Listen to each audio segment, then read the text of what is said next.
Hey everybody, we are out here on Prettyboy Reservoir and I'm just finishing up a break. We're not too far from the boat launch, and so what I'm going to do is get us turned around. I started out facing backwards here deliberately because once we turn around and start heading back, we are going to be going straight into the sun for a little bit. We're going to be going straight into the wind for a little bit, and therefore I'm not going to be doing any talking once we get turned around, but I just wanted to let you know what we're actually doing.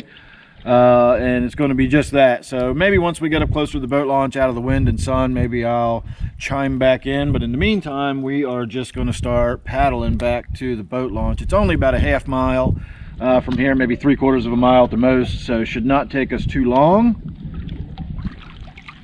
So let us commence.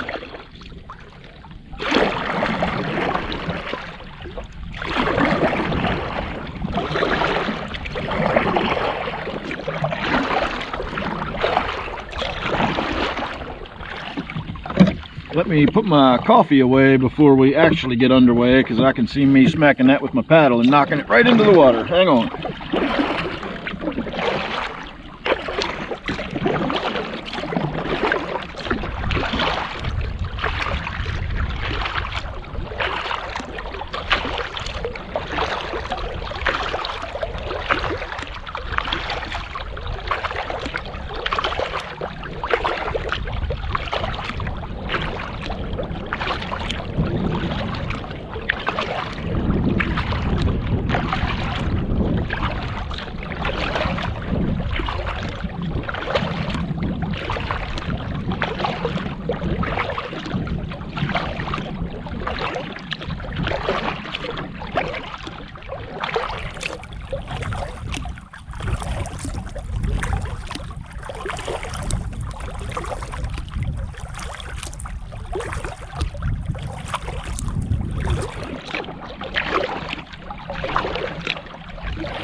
Now, once we round this point here where this tree's fallen out into the water, we will be out in the main channel and heading what would technically be upstream. It's not, though, there's any sort of current here in this lake really, but that is up towards the headwaters, so technically that is still upstream.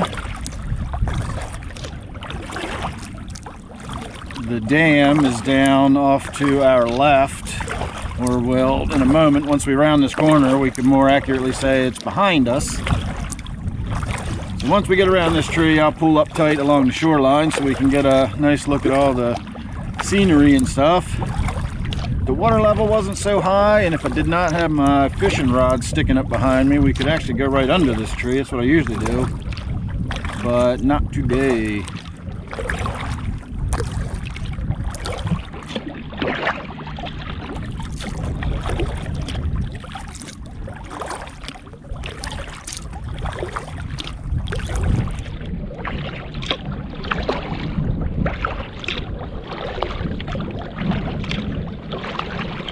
once again. These trees here coming up, I would normally just glide right under them, but you can't really do that when you've got a fishing rod sticking up behind you. So let's pull on out and go around them.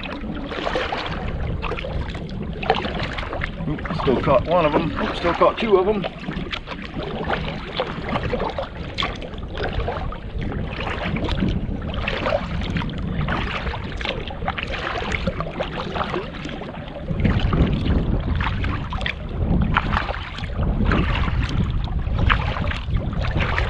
Alright, now in just a moment, once we round this next point where we've got this dead looking tree, it's all just last autumn's leaves that haven't fallen. Once the new growth starts coming in this spring, all those leaves will start falling. But once we round that tree in front of us, we will officially be in the cove for the boat launch, and by then we should have the wind at our backs, and it should be a nice easy little paddle right on up to the boat launch. It's about a quarter mile from here.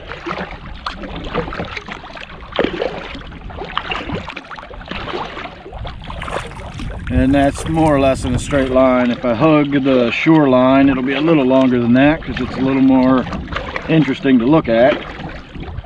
And I'm not in any hurry out here today, and hopefully you're not either. It's my first day out here for the year so far, and I have been thoroughly enjoying it, but it's time to start easing my way back towards the boat launch, get out of here, get home, get some dinner.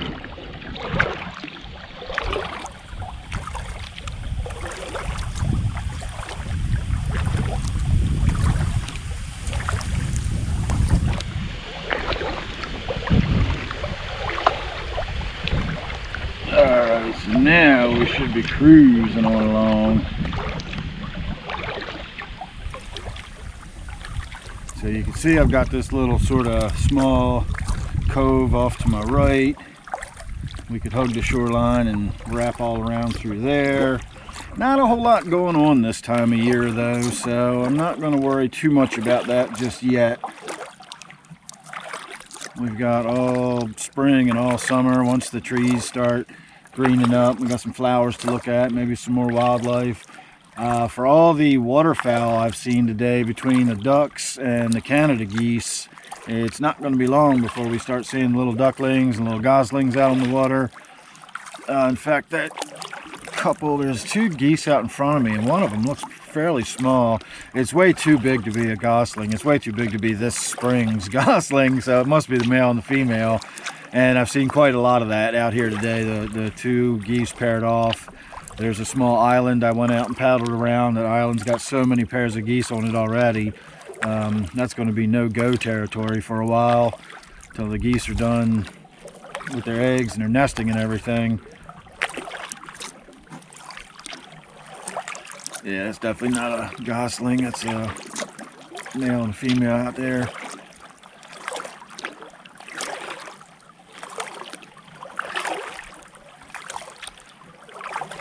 So you don't really get a feel for how fast this kayak glides through the water until you get up along next to the shoreline, where you've got something to see going by you. When we're out in the open water, it's just really hard to tell how fast this kayak is. Got to swing wide around these trees again. I'm doing pretty good at remembering the fishing rods behind me. I normally crash into stuff all day long whenever. I don't usually fish out of this kayak. This is my kayak that I use for doing exactly what we're doing. Hugging the shoreline and ducking under the trees, and you know, there's times where I myself have to like lean back and do like a limbo move to get underneath of the tree branches and stuff. So having a fishing rod behind me is just something I really got to keep my mind on. Now this gap in the trees should be big enough to slide on through here without catching my rods. Let's see if we can do it. Sounds like we're about to be overtaken by another boat. I think there's 3 people out here on the reservoir with me today. On the whole entire reservoir, there was 3 other trucks when I pulled up. And it sounds like there's an electric motor and a boat coming up behind me, but we'll see.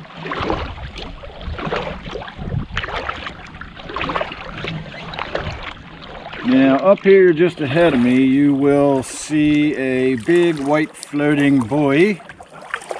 And I used to think once upon a time that was some kind of channel marker, because it used to be floating right at the center of the mouth of this cove, you know, the big cove that consists of where the boat launch is. And I always thought that was sort of a visual navigation. So if you were out in the main channel, as long as you could see that buoy floating there, you knew, okay, that's, you know, go up past that, that's where the boat launch is. But I was wrong.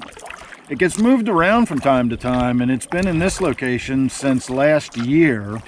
And what that is a metal cage that they lower to the bottom, and then once in a while the Department of Natural Resources people come out and they check it, and they look to see if zebra mussels are growing on it. And as long as there's no zebra mussels growing on it, we're still good.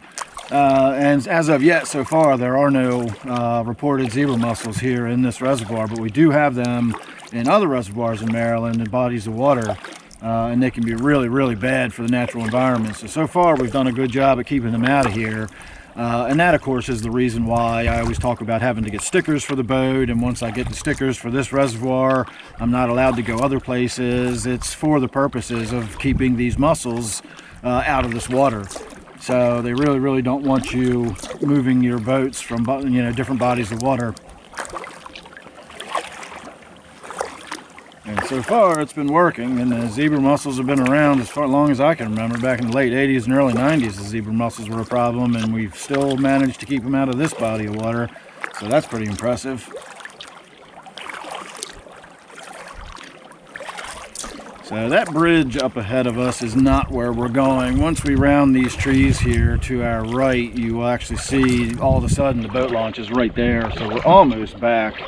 As soon as you come around the corner into the cove where the boat launch is, you can see that bridge off in the distance, and you always know you're almost home when you can see that bridge. But we're not going that far. We're about to make a right-hand turn right here, and we will be right up to the boat launch. I swear I still hear a boat coming up behind me. I'm probably going almost as fast as he is. I'm telling you, this it's Wilderness Systems Pungo is what I'm paddling. And for a recreational kayak, this thing just slides through the water. My average pace, like what we're doing now without me working up a huff or doing anything, is about 4 miles per hour, which may not sound like a lot if you're not used to kayaking, but a nice steady cruising speed of 4 miles an hour is pretty darn good.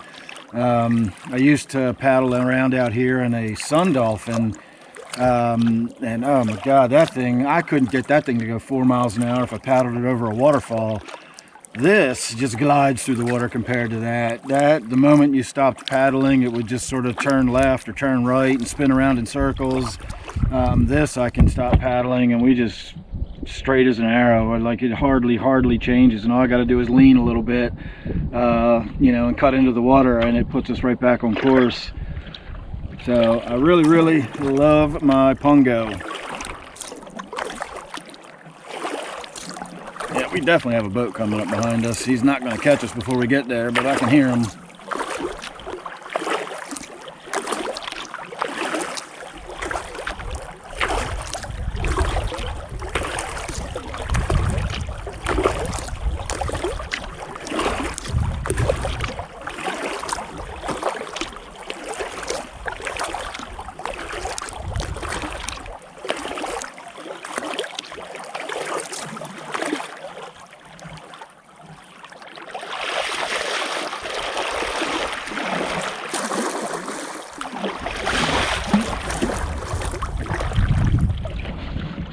All right, everybody, get you out of there and say goodbye. So 15 minutes, not too bad, not too shabby at all. So here we are. I'm gonna call it good, say thanks for watching, hope you enjoyed that, and I will see you real soon in the next one. Make sure you're subscribed.